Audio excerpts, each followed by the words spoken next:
আধ্যাত্মিক ও দিব্য জীবনের চর্চায় আমি শ্রীমতী লিলি বিশ্বাস আজ উপস্থিত হয়েছি।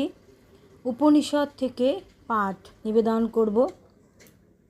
ওং শ্রী পরমাত্মনে নমঃ। ঈশাবাস্য উপনিষদ। এই ঈশাবাস্য উপনিষদ শুক্ল যজুর্বেদ কান্য শাখীয় সংহিতার 40তম অধ্যায়। মন্ত্রভাগের অংশ হওয়ার এর বিশেষ মহত্ব আছে। একেই সব উপনিষদের প্রথম বলে মানা হয়। শুক্ল যজুর্বেদের প্রথম 39টি অধ্যায়ে কর্মকাণ্ডের নিরূপণ করা হয়েছে। এটি সেই কাণ্ডের অন্তিম অধ্যায় এবং এতে ভগবৎ তত্ত্বরূপ জ্ঞানকাণ্ডের নিরূপণ করা হয়েছে। এর প্রথম মন্ত্রে ঈশাবাস্যম এইরূপ বাক্য থাকায় এটিকে ঈশাবাস্য নামে অভিহিত করা হয়। শান্তিপাঠ।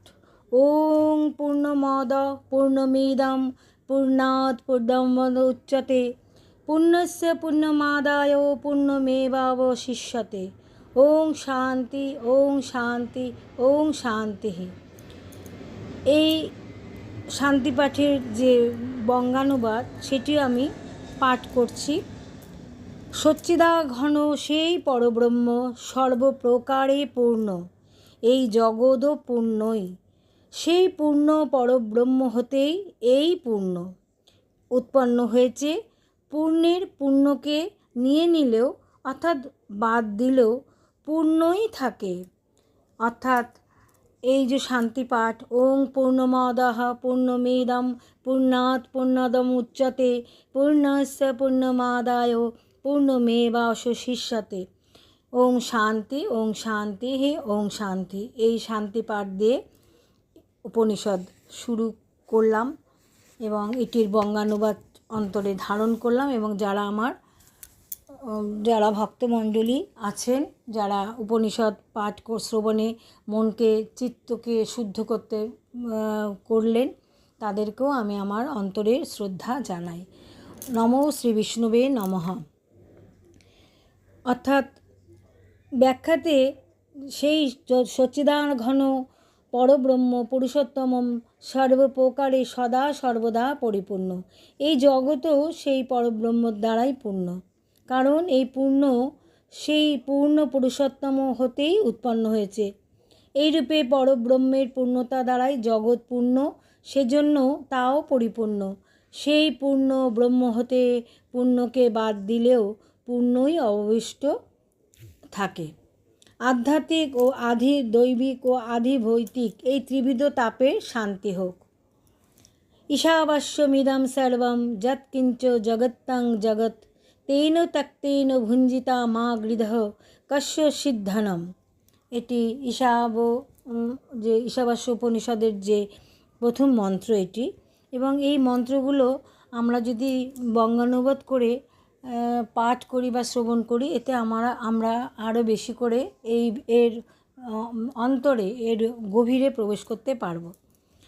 মনুষ্যগণের প্রতি বেদ ভগবানের পবিত্র আদেশ যে অখিল বিশ্ব ব্রহ্মাণ্ডে যা কিছু এই চরাচর আত্মক জগৎ দেখতে ও শুনতে পাচ্ছি তা সর্বই সর্বাধার, সর্বনিয়ন্তা, সর্বাধিপতি, সর্বশক্তিমান, সর্বজ্ঞ, সর্বকল্যাণ গুণস্বরূপ পরমেশ্বরের দ্বারাই ব্যপ্ত আছে।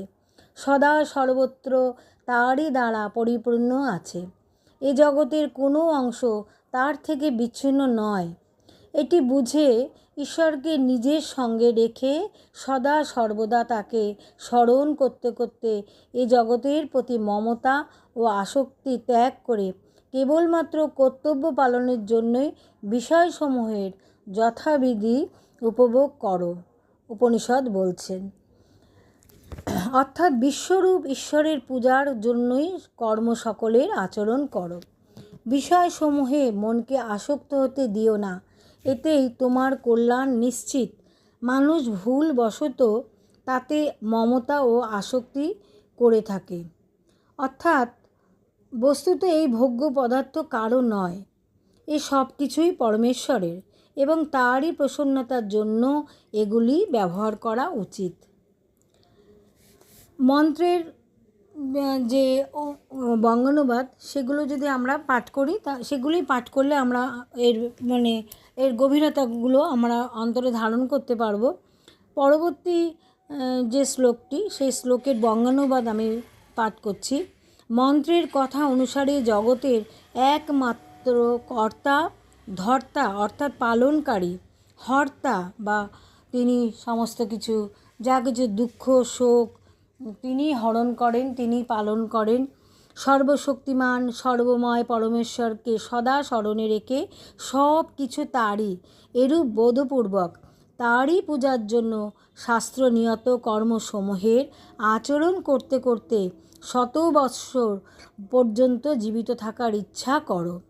এভাবে নিজের পূর্ণ জীবনকে পরমেশ্বরে সমর্পণ করে দাও। এরূপ বোধে প্রতিষ্ঠিত হও যে শাস্ত্রোক্ত সকর্মের আচরণ করতে করতে জীবন নির্বাহ করা কেবল পরমেশ্বরের জন্যই, নিজের জন্য নয়, অর্থাৎ ভোগ্য বস্তু ভোগ করার জন্য নয়। এরূপ করলে সেই কর্ম তোমাকে বন্ধন করতে পারবে না। কর্ম করতে করতে কর্মসমূহে লিপ্ত না হবার এটাই একমাত্র পথ। এই ব্যতীত কর্মবন্ধন হতে মুক্ত হবার অন্য কোনো পথ নেই। ওং শান্তি, ওং শান্তি, ওং শান্তি। আজকে উপনিষদের দুটো শ্লোকের মন্ত্র আমি পাঠ করলাম এবং সেটি বঙ্গানুবাদ গ্রন্থ থেকে উপনিষদের গ্রন্থ থেকে পাঠ করলাম। ভুল ত্রুটি মার্জনা করবেন এবং যারা পাঠ শুনলেন তাদেরকেও আমি আমার অন্তরের শ্রদ্ধা, শুভেচ্ছা, অভিনন্দন জানাই। আমাদের সকলের জীবন ঈশ্বরীয়ময় হোক, ঈশ্বর চিন্তাময় হোক, এইটুকুই প্রার্থনা। সকলে ভালো থাকবেন এবং সকলকে আমি আমার অন্তরের শুভেচ্ছা জানিয়ে আজকের পাঠ এই পর্যন্ত। হরি ওম তৎসৎ।